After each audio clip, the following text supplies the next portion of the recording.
guys! Welcome to my mini vlog. Ayan, for today's video ay magluluto ako ng miswa na may sardines. Ayan. 555 sardines. Ayan, dito siya maanghang guys. Tapos, yun ang kamati, sibuyas, saka bawang. Ayan.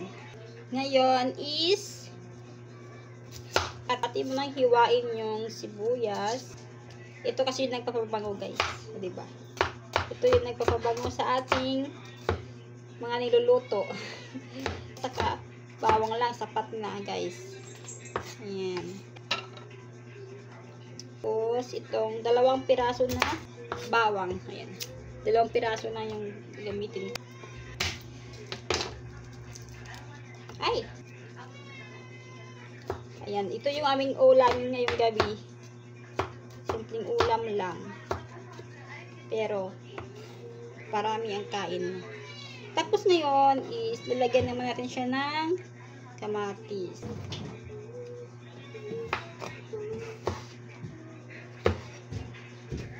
Tatanggalin natin yung mabuto.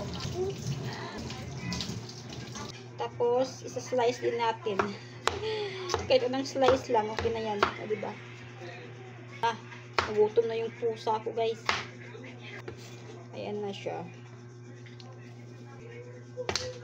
Ayan, ito na yung ating mangkisa. Tapos ito yung ating sardinas. Ayan siya guys. Sa ngayon, wala pa yung miswa. Haantayin mo natin yung miswa kasi binili pa. Hindi naman itong gisahin guys. Gisahin mo lang siya. Guys, ito yung ating miswa. 3 piraso. I love you. Ayan. Kaya mag-start na tayo.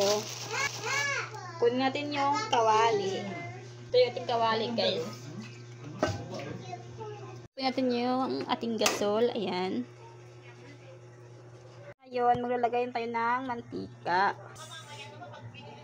Ayan. Kunting tong bawang. Ayan. Yung sibuyas. Ayan. Ay!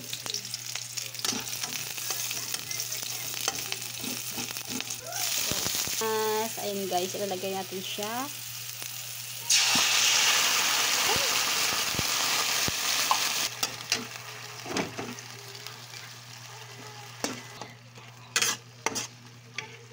Tapos malagay tayo ng tubig.